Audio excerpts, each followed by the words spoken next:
Hello दोस्तों, मैं हूं शिवम। स्वागत करता हूं आपका स्टडी बूस्ट में। इस पार्ट में हम यह देखेंगे दोस्तों, आरपीएफ कांस्टेबल 2024 का जो नोटिफिकेशन आया था उसमें हम रीजनिंग के सिलेबस को समझेंगे कि रीजनिंग में हम 35 नंबर पूरे किस तरह से ला सकते हैं। इस पार्ट में हम यह देखेंगे दोस्तों कि रीजनिंग के किस टॉपिक से ज्यादा प्रश्न पूछे जाते हैं, किस टॉपिक से कम प्रश्न पूछे जाते हैं, किस टॉपिक पे हमें ज्यादा मेहनत करने की जरूरत है और किस टॉपिक पे हमें कम मेहनत करने की जरूरत है। इन सभी चीजों के बारे में जानकारी हम इस वीडियो में देखेंगे, तो प्लीज वीडियो में आप आखिरी तक बने रहें। और चैनल को सब्सक्राइब नहीं किया तो चैनल को भी सब्सक्राइब कर लें, जिससे आपको हमारे आने वाली वीडियो की नोटिफिकेशन मिल सके और आपकी जो कंपटीशन एग्जाम की तैयारी चल रही है दोस्तों, उसमें हम आपकी बेहतर सहायता कर पाए।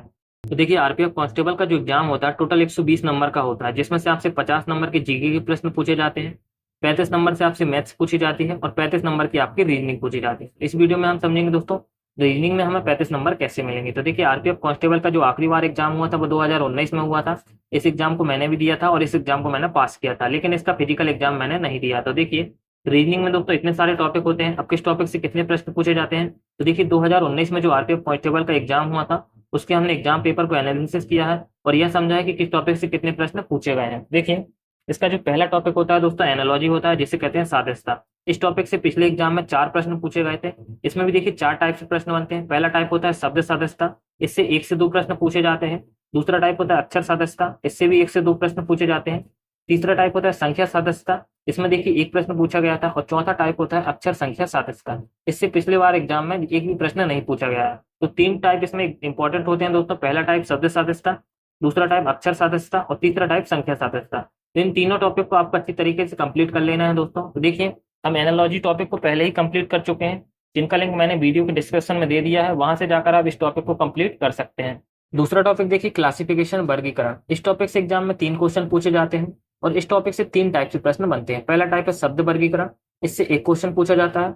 दूसरा टाइप है अक्षर वर्गीकरण, इससे भी 1 से 2 क्वेश्चन पूछे जाते हैं। तीसरा टाइप है संख्या वर्गीकरण, इससे 1 क्वेश्चन पूछा जा सकता है। तो जो इंपॉर्टेंट टाइप है दोस्तों वो दूसरा टाइप है अक्षर वर्गीकरण, इससे 1 से 2 क्वेश्चन पूछे जा सकते हैं। अब देखिए, तीसरा टॉपिक है दोस्तों सीरीज, श्रृंखला।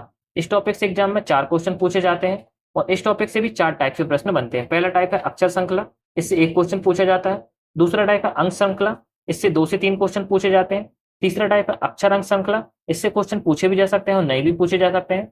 चौथा टाइप है सतत श्रृंखला, इससे 1 क्वेश्चन पूछा जाता है। तो जो इंपॉर्टेंट टाइप है दोस्तों वो दूसरा टाइप है अंक श्रृंखला, इससे 2 से 3 क्वेश्चन पूछे जाते हैं। देखिए, अगला टॉपिक है कोडिंग डिकोडिंग। इस टॉपिक से एग्जाम में 2 क्वेश्चन पूछे जाते हैं और इस टॉपिक से 4 टाइप से प्रश्न बनते हैं। पहला टाइप है शब्द कोडिंग, इससे 1 से 2 क्वेश्चन पूछे जा सकते हैं। दूसरा टाइप है संख्या संकेत कोडिंग, इससे बहुत ही कम क्वेश्चन पूछे जाते हैं। तीसरा टाइप है प्रतिस्थापन कोडिंग, इससे 1 क्वेश्चन पूछा जाता है। और चौथा टाइप है वाक्य कोडिंग, इससे प्रश्न पूछा भी जा सकता है या नहीं भी पूछा जा सकता है। अब देखिए, अगला टॉपिक है ब्लड रिलेशन, रक्त संबंध। इस टॉपिक से एग्जाम में 3 क्वेश्चन पूछे गए हैं। इसमें भी देखिए 3 टाइप से प्रश्न बनते हैं। पहला टाइप है तथ्यों पर आधारित प्रश्न, इससे 1 से 2 प्रश्न पूछे जा सकते हैं। दूसरा टाइप है संकेत पर आधारित प्रश्न, इससे भी 1 क्वेश्चन पूछा जा सकता है। और तीसरा टाइप है कोड पर आधारित प्रश्न, इससे भी दोस्तों प्रश्न पूछा जा सकता है या नहीं भी पूछा जा सकता है। अगला टॉपिक है सिटिंग अरेंजमेंट, बैठने की व्यवस्था। इस टॉपिक से एग्जाम में 2 क्वेश्चन पूछे जाते हैं और इस टॉपिक से 2 टाइप से प्रश्न बनते हैं। पहला टाइप है रेखी क्रम में बैठने पर आधारित प्रश्न, इससे 1 क्वेश्चन पूछा जा सकता है। दूसरा टाइप है किनारों वृत्तीय रूप में बैठने पर आधारित प्रश्न, इससे भी 1 क्वेश्चन पूछा जा सकता है। तो दोनों टाइप से 1 1 प्रश्न पूछे जा सकते हैं दोस्तों इस टॉपिक से। अब अगला टॉपिक है सीक्वेंस टेस्ट, क्रम व्यवस्थीकरण। इससे भी 1 क्वेश्चन पूछा जा सकता है।